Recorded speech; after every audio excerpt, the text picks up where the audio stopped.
There are many things that can sway someone's opinion on a game.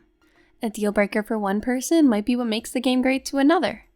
Typically, whether or not I enjoy a game boils down to 5 main sections: story, characters, combat, exploration or side stuff, and music. Not necessarily in that order. Without further ado, let's get into my thoughts on Mario & Luigi Bowser's Inside Story. Where to begin with this game? Well, Bowser's Inside Story released February 11th, 2009 for the Nintendo DS.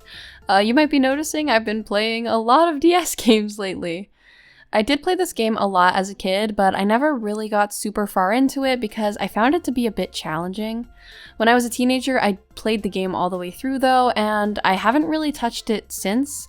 So it's been like at least 5 or 6 years since I last played this game. Needless to say, the minute I opened my DS and the music began playing, I felt so nostalgic and I was so excited to start playing the game. What I really like about the Mario & Luigi series is that they retain elements of the original Mario series, but they alter the combat to be turn-based, which is my favorite style of combat. This is the only Mario & Luigi game I've played, but seeing as they announced a new one not super recently, but somewhat recently, I do want to start playing other ones really badly. I just don't really know where to start. But we are not talking about other games in the series, we are talking about Bowser's Inside Story, so let's get into it. Our story begins in the Mushroom Kingdom where danger is afoot. For some strange reason, toads are swelling up into big balls and rolling around. They call this illness the Blorbs, and it is pretty dire. Princess Peach calls a meeting at her castle for all of the important people to discuss what to do about the Blorbs. But seeing as there's no known cause, there isn't really that many leads on a cure. Among the people that get called to this meeting are the Star Sprite Starlo and of course Mario and Luigi. And if Mario and Luigi are somewhere, Bowser is never very far behind. He crashes the meeting, guys, literally burns the podium to a crisp. And this is so funny to me because if Mario wasn't there to rescue Princess Peach, she would have been turned into some Michelin star roasted mushrooms. And Bowser's trying to tell me that he was ready to play nice? Okay, buddy, sure. Of course, Mario kicks Bowser's butt during this tutorial sequence, and honestly, I was trying to figure out why I was playing the game so bad while I was recording the tutorial, and then I realized it was because I was looking through my camera screen and not my actual DS, so all my timing was off. But once I solved that, I kicked his butt, but it did make me feel a little bit scared because I was like, oh no, am I really bad at this game now? But it was fine, I figured it out. So, Bowser gets thrown into a forest and meets a strange-looking critter with a weird laugh that offers him a lucky shroom that will supposedly make Bowser strong enough to beat Mario. Bowser, of course, scarfs that bad boy down and immediately becomes a living vacuum cleaner. The critter with the weird laugh takes Bowser to Peach's castle and has him inhale everybody who was at the Blorbs meeting. Now our perspective flips to Mario, who wakes up in this weird red and blue area. He travels through it, in the process reuniting with Luigi and Starlo, and it is revealed that we are most likely inside Bowser's body. Dun dun dun! Now, this is a little bit of a side note. While I know the most likely thing is that the Lucky Shroom also had shrinking technology, I find it way more funny to think that everyone is full-sized in Bowser's body, because you could you imagine? Bowser is big, but he's not that big. Full-size Mario and Luigi traipsing around in him, they would absolutely cause some irreparable damage. Anyways, after doing some traveling through Bowser's body, we stumble across his funny bone. So what do? Hit it with a hammer several times. Obviously, we have to wake him up somehow. Bowser wakes up in a mysterious cave and is not very happy about it. He feels like poop, and for some reason, he can't breathe fire anymore. Starlo communicates to Bowser by yelling at him, which again, logistically is very funny to me, and essentially tells Bowser that their name is Chippy and they live inside his body. And before Bowser can ask too many questions that would reveal Chippy's real identity, Starlo prompts Bowser to leave the cave. At this point, Mario and company decide to just let Bowser do his thing in hopes that they will come across more opportunities to look for Princess Peach inside Bowser's body.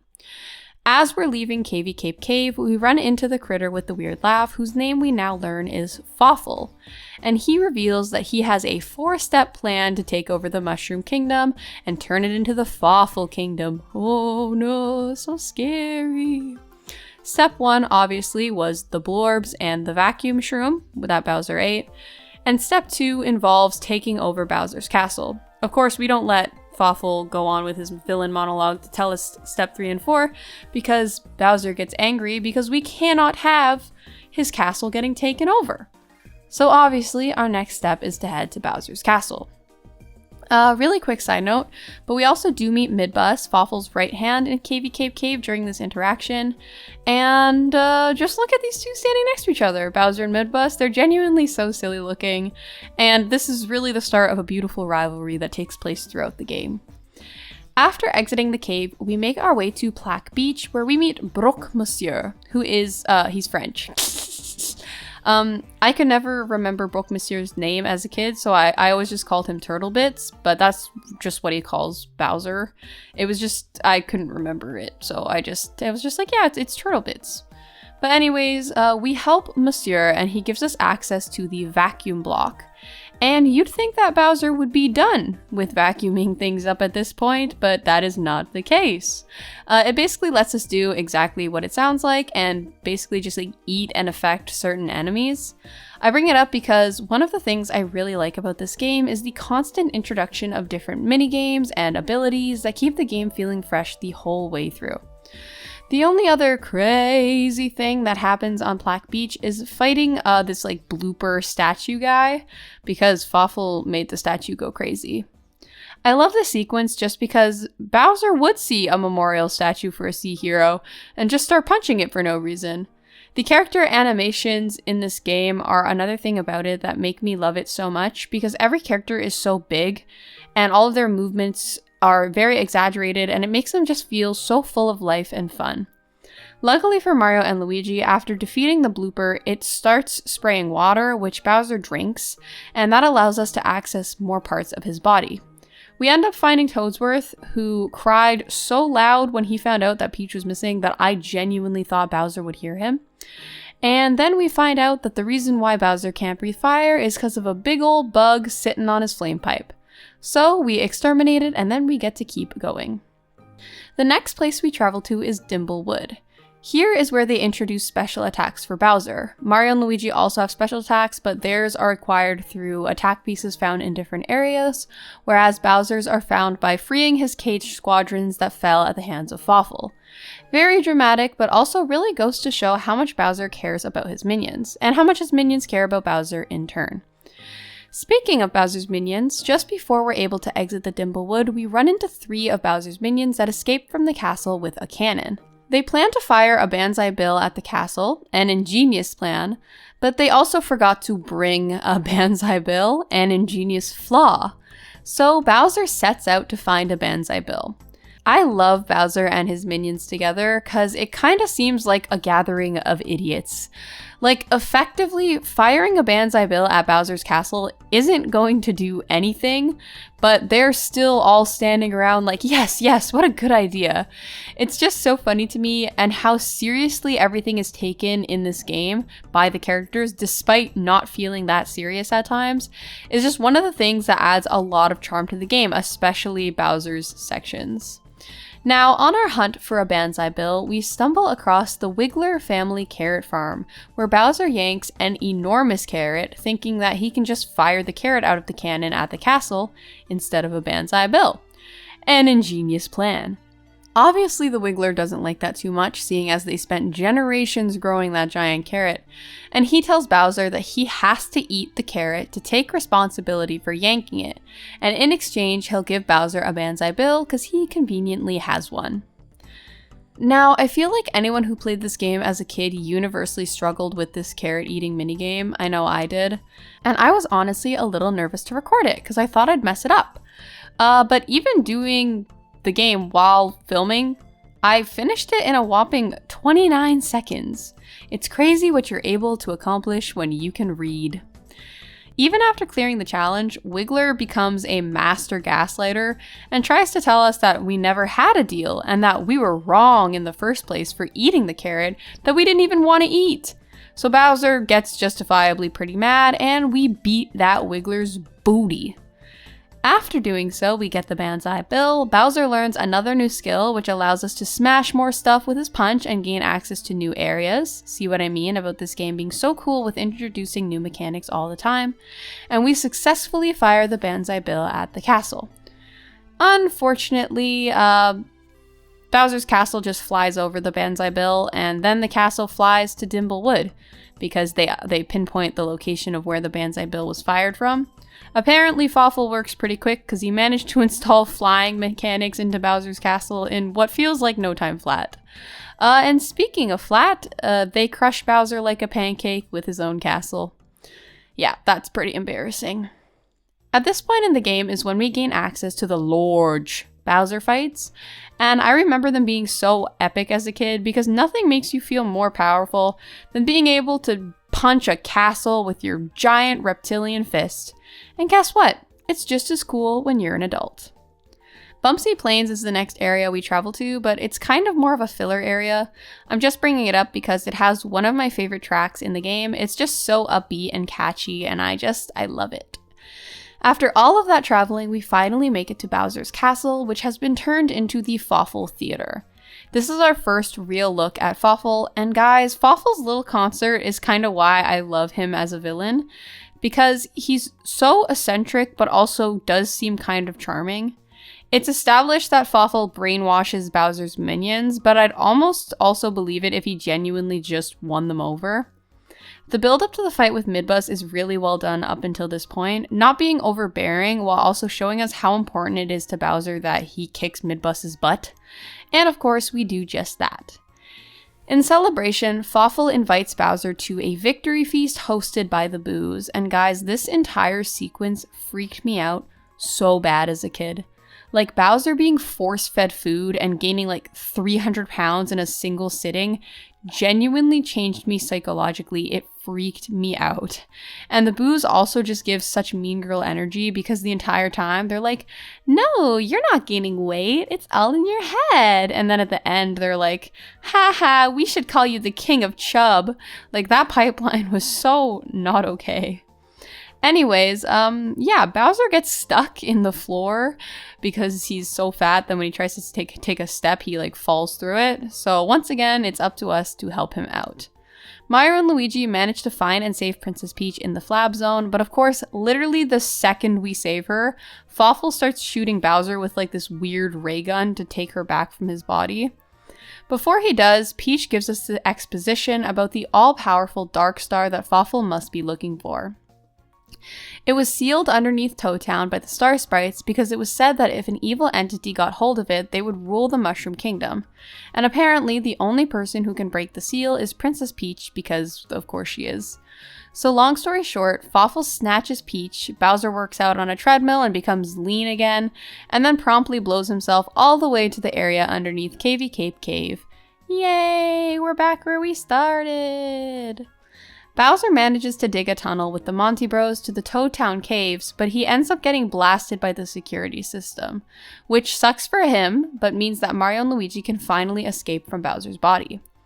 Luckily for them, they also exit in the Toad Town caves right underneath Toad Town, which is where the Dark Star is said to be, so they rush to try to beat Fawful to the punch. Fawful does get there first, and things are looking pretty grim when he seals himself, the Dark Star, and Midbus in Peach's castle with Peach. He uses Peach to start breaking the Dark Star seal, and as its powers begin to awaken, barricades form around Peach's castle, making it completely impenetrable. This is kind of the point in the game where things start getting really serious. Everything up until this point, while having consequences and being important, kind of feels a little bit more lighthearted and silly. And I have to say, I do really like when games have a noticeable midpoint where things start to get real. Final Fantasy VI is another game I'm playing right now and recording footage for, and that game also does this really well. Without many other options, Mario and Luigi head to see Dr. Toadley to ask him for advice, but before they can get any, Bowser crashes the party and we're forced to fight him. I remember this fight being pretty difficult for me when I was a kid, but not so much anymore. But I will say that it's a little rewarding to get to fight Bowser knowing that I was the one that made him as strong as he is. On the flip side, it's also a little infuriating because Bowser, you think you'd have flame to spit or Goombas to throw at me if not for me? No, you would not. After defeating Bowser, Dr. Toadley tells us about 3 sages that hold 3 star cures that will help set things right. Apparently the first sage is in Dimblewood.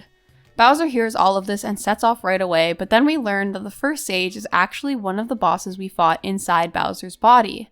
So back inside we go! Unfortunately, the sage slips away from us and ends up in an area we can't access, so we're back to playing the waiting game inside Bowser's body. Now, as Bowser, we begin to make our way to Dimblewood through Blubble Lake. And while doing so, we find these weird flowers that make Bowser sneeze. And guys, this was the minigame that freaked me out the most as a kid. I had trouble recording this one because of just the way the minigame is. So I couldn't get footage of this bumpy allergic reaction. I'm hoping to find a picture of it online because I want to show you what I'm talking about, but it grossed me out so bad as a kid. It just gave me the ick. I think if you played the game, you might know what I'm talking about. But yeah, the minigame itself is not super difficult, although I do remember it being one of the harder ones. It's very yucky to me. But yeah, Bowser, whilst exploring Blubble Lake, ends up in the Tower of Yick with this Ronald McDonald looking ghost clown spooky guy, and he gives us access to this UV ray X-ray machine thing that lets Mario and Luigi progress. We spend an obscene amount of time chasing after this bug, and eventually she challenges us to a duel and the winner gets the star cure. After we win, she transforms into a butterfly and is like, "Tee-hee, aren't I so pretty?" And then tells us to quit following her because we're creepy. And honestly, I've never seen anyone with more aura in my life. I actually do really love all of the sages in this game. I think all of them are really well designed to just have a lot of personality, even though they're not really shown for that much time in the game. After leaving the Tower of Yick, Bowser and subsequently Mario and Luigi receive a message from Dr. Toadley that the second star cure is owned by someone on Black Beach. However, Bowser also runs into one of his minions from earlier in the game that tells him the star cure is actually in his castle in his treasure room because he got it earlier. Not in the game, just before the events of the game. So we head to Bowser's castle and get to his treasure room, and lo and behold, someone built a train through Bowser's treasure room. And who was it? None other than the Monty Bros, who we helped earlier, who actually turn out to be loyal to Fawful instead of Bowser, and then they hit Bowser with a train. Yeah, they hit Bowser with a train. Isn't that funny? We do the thing where we bring Bowser back to life, and he's very large, but there's a twist to this fight where the only damage the train takes is through fire damage. And guys, in case you didn't know, I'm about to tell you, the way to breathe fire when Bowser is large is through the mic. I had to redo this fight 4 times because I just could not get the angle right, so the mic wasn't picking up on my breathing. And I shit you not, guys, my boyfriend offered to be my lungs for me, but I was all like, "No, I don't need your help. It's not my lung capacity, it's my dumb mic." And I should have just not been stubborn and taken him up on the help because I was so short of breath after the fact. I was already feeling a little bit lightheaded pre this fight, and then after 4 tries of just I was so short of breath and I felt so lightheaded after the fact, but I did do it.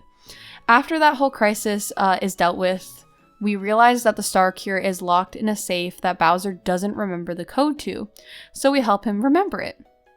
One thing I really like about this game is how often Mario and Luigi are called viruses, and how often Bowser's body goes on the defense when things notice Mario and Luigi are in it. When we go to Bowser's brain to help Bowser remember the save combination, we end up having to fight a boss because we're recognized as a virus by Bowser's brain. And it's one of the things that I like because it's kind of realistic in what isn't supposed to be a very realistic setting. Because yeah, Bowser's immune system should be going ballistic on their asses. So yeah, I like it. We do end up solving the mystery behind the code, and Bowser opens the safe, and in a shocking turn of events, Bowser's minions, the ones that told him about the star cure and being in Bowser's castle in the first place, shove him in the safe. It has not been a good week for Bowser. His castle gets taken over, his minions keep getting brainwashed by Fawful at every turn. It's genuinely not okay. Luckily for Mario and company, Bowser ends up swallowing the star cure to keep it safe, so we just take it and leave him locked in the safe. Yeah, Bowser's bad day gets worse. Once all that is taken care of, we learn that the third star sage is also located on Plaque Beach. And I shit you not, guys, the two Plaque Beach sages live like right across from each other. Whoever planned who the star sages were going to be did not make it difficult for these star cures to be acquired. They are so close geographically to each other. The third sage turns out to be this like cosmic octopus full of divine wisdom, and we need to knock him down by turning Luigi fat in order to get the star cure. I am not joking. We acquire a skill called Snack Basket from the attack pieces in Dimblewood, and it makes Luigi fat, and he shakes the ground and solves the cosmic octopus's back problems, and he's a happy guy, so he gives us a star cure and launches our butts back to Toad Town. I don't know what it is about these star sages, but they have just been so hilarious every time.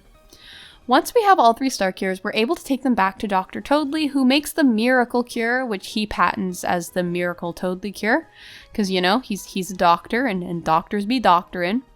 The miracle cure cures the blorbs and breaks the barricade in front of Peach's castle, so we head on in there. We end up finding this weird, like, trash deposit where Mario and Luigi get confronted by Midbus and end up having to fight a strange, like, trash can monster. Once we beat it, it goes berserk and ends up throwing and breaking open a very familiar safe, freeing Bowser. Yay!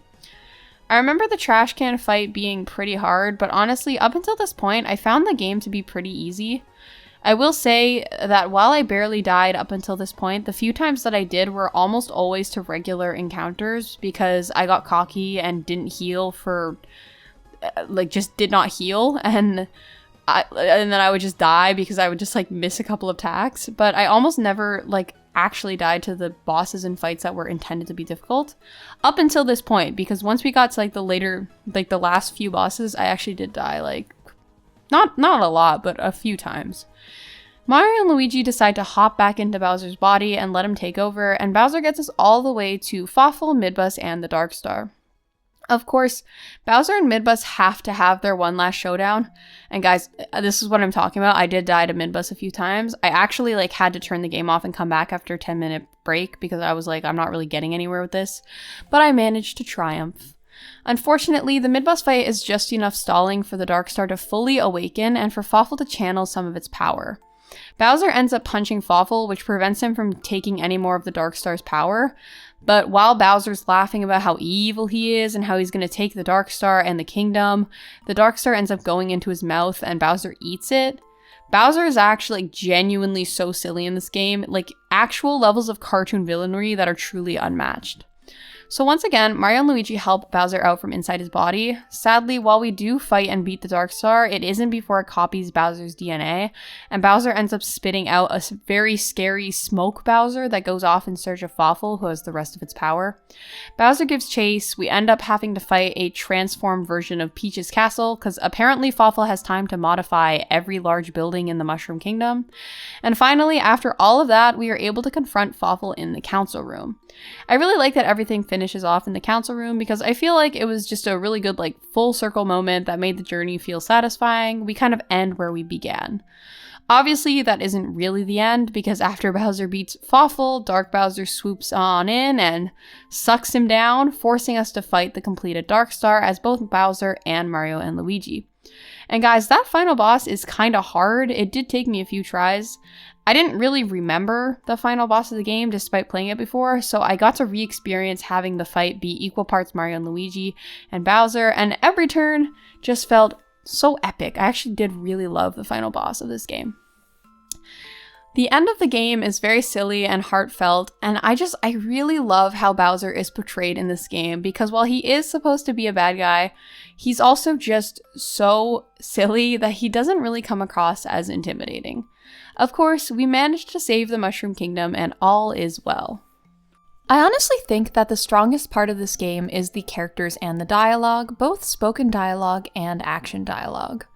Despite not talking, Mario and Luigi have so many funny moments throughout the game, such as when they fake getting sick to see Dr. Toadley, or when Luigi was really cold and Starlo was trying to convince him that coldness is in the mind, or when Luigi would get scared to do certain things, especially in Bowser's castle when I went to get the special attack, and we had to fight these weird alien things that were obviously a reference to another game that I didn't understand.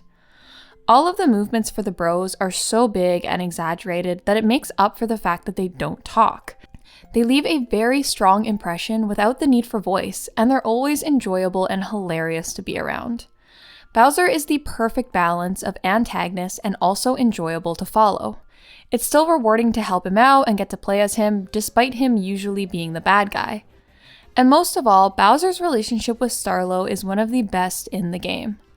Starlo is hands down my favorite original character in this game. She's got just the right amount of sass that makes her so funny.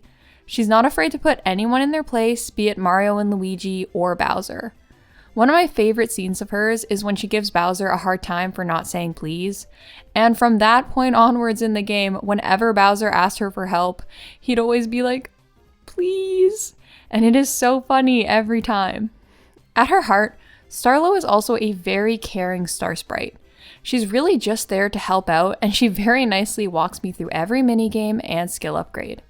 The only other Star Sprite adjacent thing I've encountered in Mario thus far was Twink, the Star Spirit in Paper Mario, and that made me appreciate Starlo even more, because while Twink is so sweet and adorable, they serve more of a companion role, while Starlo is an active guide, and I love her for that.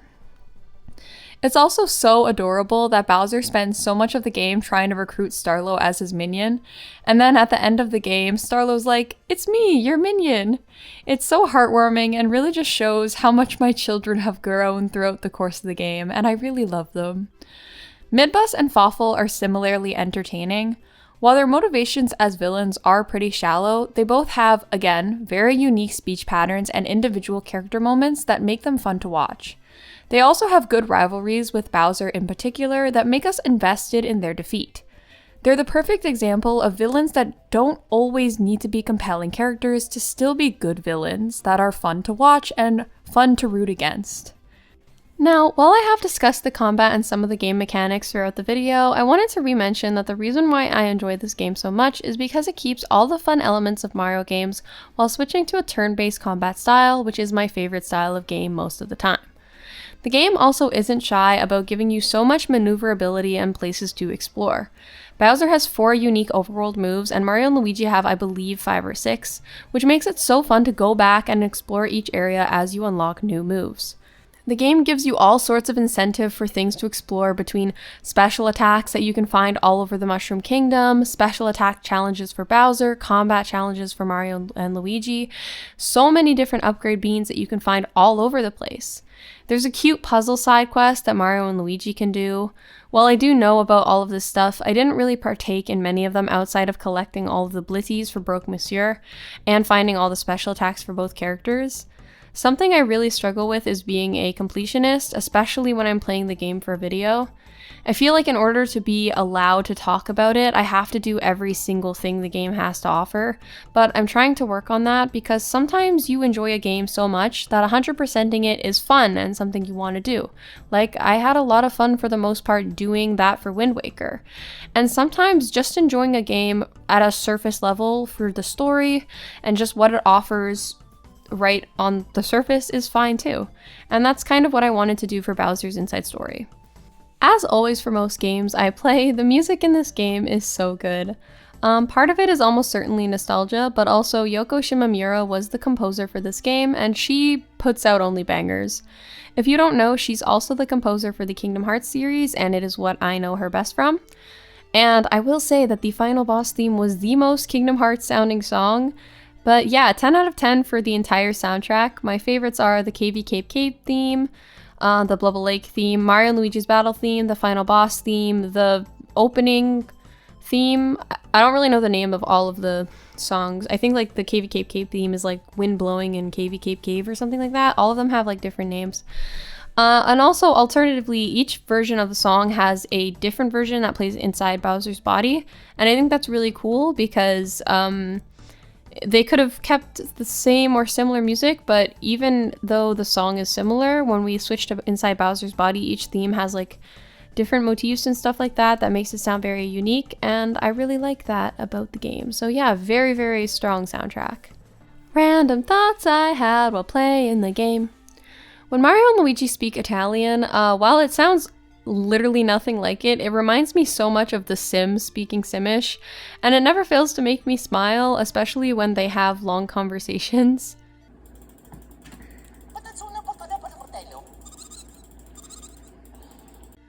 I hate how Luigi's recovery sounds. Like, sir, every time you eat a mushroom, why are you making that noise? Dizzy Midbus is one of my favorite sprite animations in the game. It looks so freaking silly, and it lives rent-free in my mind.